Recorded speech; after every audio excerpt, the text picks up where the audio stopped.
Squiz Kids acknowledges the traditional owners of the lands on which we podcast, the Turrbal and Kombumerri people. Squiz Kids! It's your daily news fix. Fun, free, fresh. Hello and welcome to Squiz Kids Today, your fresh take on what's happening in the world around you. I'm Bryce Corbett. It's Monday, February 5. In Squiz Kids Today, new rules to stay safe online, New Zealand's spag bowl pie, Canada's 100-year-old swim champ, and $2 million whale poo. That's what's making news, kids style. The Lowdown. The internet. It's part of our daily lives. Whether we're researching homework using Google, online gaming with friends, scrolling through TikTok, watching Disney Plus, or listening to Squiz Kids, most of us are on the internet for a good part of every day. Which is why tomorrow is a really important day. It's called Safer Internet Day. And around the world, kids just like you are being reminded that while the internet is an amazing tool, an incredible digital playground for us to enjoy and be entertained and informed, there are also unfortunately dangers lurking in its darker corners. Which is why something called the E-Safety Commission, which is a government agency created to protect us when we're online, will be super busy tomorrow promoting the two key themes of this year's Safer Internet Day. Number 1, connect to the internet safely by keeping apps and devices secure and reviewing your privacy settings regularly. Number 2, reflect on how your actions online may affect others or your safety. Which is to say, online, as in life, be kind and be respectful.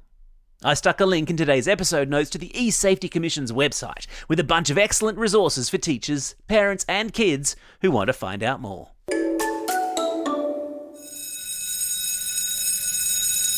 Ah yes, there it is, the school bell, to indicate that all Aussie kids are now back at school after New South Wales finally went back last week. Well, everyone except Tasmania, that is, who are still on holidays until this Thursday. What? I know, right? Let's all move there already. And yeah, look, I know going back to school can be rough, or starting out at school can be an adjustment.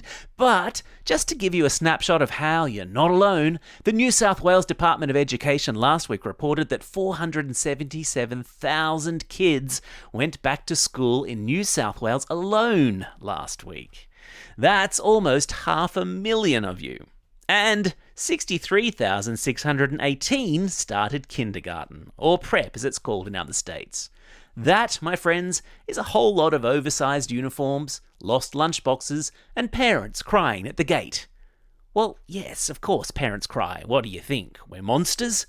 Actually, don't answer that.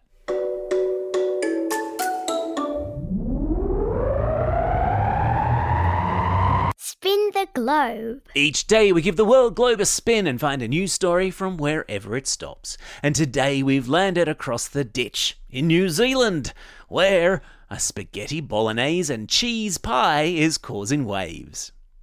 You know how very occasionally, like on a road trip, you might stop at a service station and pick up a pie? Well, our Kiwi cousins are all in a flap since the introduction of a new pie containing spaghetti bolognese and cheese. Yep, spaghetti pasta, mincemeat, and cheese, all contained in a flaky pie crust. Sounds perfectly delicious to me, especially if it had a big dollop of tomato sauce on top. But social media is divided on the delicacy, with many people commenting that it's just not right to stuff a pie full of so many exotic ingredients. What will they think of next? Chicken curry pies? Pies with peas? Steak, onion, and tomato pies? Oh, wait a minute. Of course, there's lots more to the country of New Zealand than oddly flavoured pies. And that's why tomorrow's edition of Squiz the World, where we take the kids of Australia on a virtual excursion to another country, is on our friendly neighbour New Zealand, also known as Aotearoa in native Maori language. Because this week marks the anniversary of the Treaty of Waitangi, an important agreement between New Zealand's white settlers and its native people, the Maori. Tune in to Squiz Kids tomorrow as Christy straps us all into the superfast, supersonic Squiz Kids jetliner to find out a bit about the history, culture, food, people and language of New Zealand. There's even a pair of jandals, some togs and a chili bin in there. Animal Kingdom. How much do you reckon a pile of whale poo would be worth? Well, one group of economists, who are people that study money for a living, reckon it's $2 million. And that's because as we learn more about how humpback whales live and the important role they play in ecosystems in which they're present, like down the east coast of Australia and into Antarctica, the more that it's become obvious they are the farmers of the ocean. Now, how is that possible, I hear you ask? Because their poo is feasted on by phytoplankton, teeny tiny creatures in the sea. And phytoplankton are an important food source for a slightly bigger creature called krill. And krill, in turn, are a super important food source for everything from fish to penguins to whales themselves. And over its lifetime, each humpback whale produces enough poo to create $2 million worth of benefit to the environment and economy. They're literally pooping out cash. Sort of. I've stuck a link in today's episode notes to video of scientists collecting whale poo for research. Imagine if that was your job. You. Aha! There's the classroom companion Clarion, letting us know that the classroom worksheets Christy has prepared today are tied to this news item. What's the classroom companion? Every Monday, Squiz Kids resident primary school teacher Christy creates 3 excellent literacy activity sheets, each one differentiated to suit different abilities, and all of them curriculum aligned. And today's worksheet is on recalling, summarising and evaluative language. Teachers, sign up to the Squiz Kids classroom if you haven't already via our website.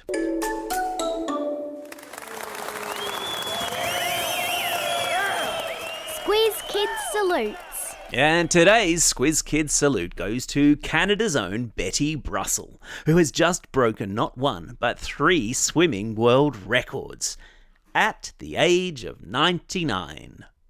Last weekend, the nonagerian, which is a fancy word for someone in their 90s, broke the world record in her age group for the 400-metre freestyle, swimming it in 12 minutes and 50 seconds, beating the previous record holder by nearly 4 minutes. Then she went on to set a new record for the 50-metre breaststroke and the 50-metre backstroke. And get this, Betty only started swimming in her early 70s. So, to late bloomers everywhere, let this be a lesson to you. You might not be kicking all the goals right now, but it's never too late in life to be a champion. And everyone blossoms at a different time in life. Just ask Betty. Time for the quiz. This is the part of the podcast where you get to test how well you've been listening. Question number 1. What unusual ingredients have shown up in a pie in New Zealand? Yep, that's right, spaghetti bolognese and cheese. Question number 2. How old is Canada's record-breaking senior swimmer? That's right, she's 99 years old. Question number 3. How much have economists estimated a whale's life and poop is worth? That's right, $2 million.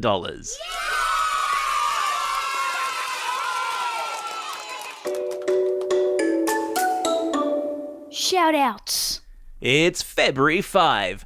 The Grammy Awards are on in Los Angeles this afternoon, where all the biggest pop stars, country music stars, hip-hop artists and rappers come together to celebrate another awesome year in music. It's also a special day for these Squiz Kids celebrating a birthday today and tomorrow. Kian from Brisbane, Ishan from Turramurra, Millie from Heidelberg West, Ava from Mount Isa, Myra from Cheltenham, Darnish from Croydon, and Yovan from Tempe. And happy belated birthdays today go to Aaron, Michael, James, Andrew, Sean and Edward, all from Castle Hill. Lucas from Wanturna, Felix from Ringwood North, Elizabeth from Forest Lake, George from Ulverston, Ava and Zali from Yass, and Billy and Saxon from Woongarra. And it's a welcome back today to Classroom Shoutouts. And today's Classroom Shoutouts go to Class 5A and Mr. Guy from Mansfield State School, Class 5B and Miss Elsmore from St Christopher's Catholic Primary School in Holsworthy, Class 6C and Mrs. Clark at Wellington Point State School, Class 4-5 Mangrove with Ms Macintosh at Asquith Public School, and Class 5H with Mrs Hay at Flinders Public School. Don't forget, if you've got a birthday coming up and you'll want a shout out, or if you're after a classroom shout out, drop us a line at squizkids@thesquiz.com.au or fill out the form on our website. Well, that's all we have time for. Thanks for listening to Squiz Kids today. We'll be back tomorrow with the Squiz the World on New Zealand, and then Christy will be back on Wednesday with the Squiz Kids Today news podcast. In the meantime, get out there and have a most excellent day. Over and out.